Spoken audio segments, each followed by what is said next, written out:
भुजंग यानी सांप सरी का फन निकालते हैं थोड़ा सा, इसलिए उसका नाम भुजंगासन रख दिया। और भुजंग के शायद रीढ़ में ही सबसे ज़्यादा ताकत होती होगी, पता नहीं है, क्योंकि वो ऐसा फन निकालता है, कुछ ना कुछ है, वो इतना पूरा का पूरा खड़ा हो जाता है, क्या ताकत होती है उस समय। तो यह जो आसन है भुजंगासन, वह रीढ़ के अंदर में वैसी ताकत निर्माण करने वाला है। पर जितना रीढ़ के लिए है उससे ज़्यादा पेट के लिए है, और पेट के लिए जितना महत्वपूर्ण है उससे ज़्यादा ओटीपोट के लिए महत्व है। और इसलिए भुजंगासन महिलाओं के लिए अत्यंत अत्यंत उपयोगी है। ओटीपोट का स्वास्थ्य अच्छा रहना, यानी अपना संपूर्ण स्वास्थ्य अच्छा रहना, ये बिल्कुल नोन करके रखिए, खूब आवश्यक है। ये रीढ़ की तो ताकत बढ़ती है, मुख्यतः लंग्स के लिए भी बहुत उपयोगी है।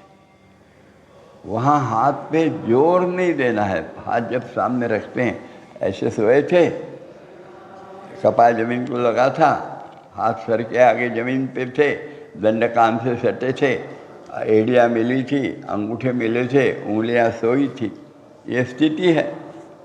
एक में दोनों हाथ सीने के पास में, आखिरी फसली के पास में ले आए, और ये उंगलियां सामने मिली हुई, ऐसा नहीं रखना। ये समय स्थिति हाथ की अच्छी हो जाए, दिखने में भी अच्छा दिखता है। कोहनियाँ फैले ना, थोड़ा पास में ले ले, और फिर केवल गर्दन ऊपर उठाते हैं, केवल और केवल गर्दन, पुट्ठे वगैरह टाइट नहीं होना चाहिए। हाथ ऊपर जमीन से नहीं उठाते, पर जमीन पर हाथ रखे हुए हाथ पर शरीर का कोई भी वजन नहीं आएगा, इसकी तरफ देखा जाता है। वो केवल रखना इसके कारण है कि हाथ उठा लिए तो कोहनियाँ फैल जाती है। हाथ जमीन पर रखे तो कोहनियाँ पीठ की तरफ एक दूसरे की तरफ लाने के लिए आसानी होती है, इसलिए हाथ रखना, पर हाथ पर वजन नहीं आने देना और रुकना। तो लंग्स की ताकत बहुत बढ़ती है आड़े स्थिति में, लंग्स में डायफ्राम की क्षमता अच्छी बढ़ती है।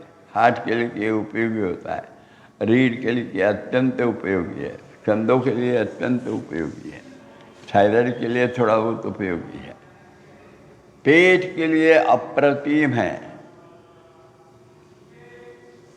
ऐसा यह भुजंगासन किया। उसमें दूसरा प्रकार होता है, फिर हाथ पुट्ठों के नीचे जंघाओं पर रखना और गर्दन उठाना फिर से। उसमें भी लंग्स के खड़े जो भाग हैं, आड़ा लंग्स आड़ा ज़रा कम है, खड़ा लंबा है, तो ये लंबे लंग्स को व्यायाम देने के लिए यहाँ जंघाओं पर रखकर जो करते हैं उसका फायदा होता है, बहुत फायदा होता है।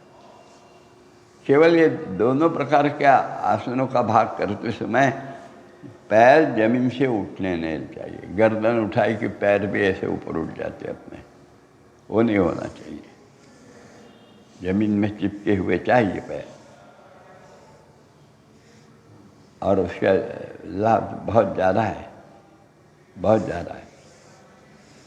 और इसलिए ये आसन रोज होना चाहिए। अस्थमा वगैरह बीमारियाँ कितनी सहज समाप्त हो जाती है, सहज। महिलाओं के सभी व्याधियों पर तकरीबन लागू पड़ते हैं ये आसन, बहुत अच्छे हो जाते हैं।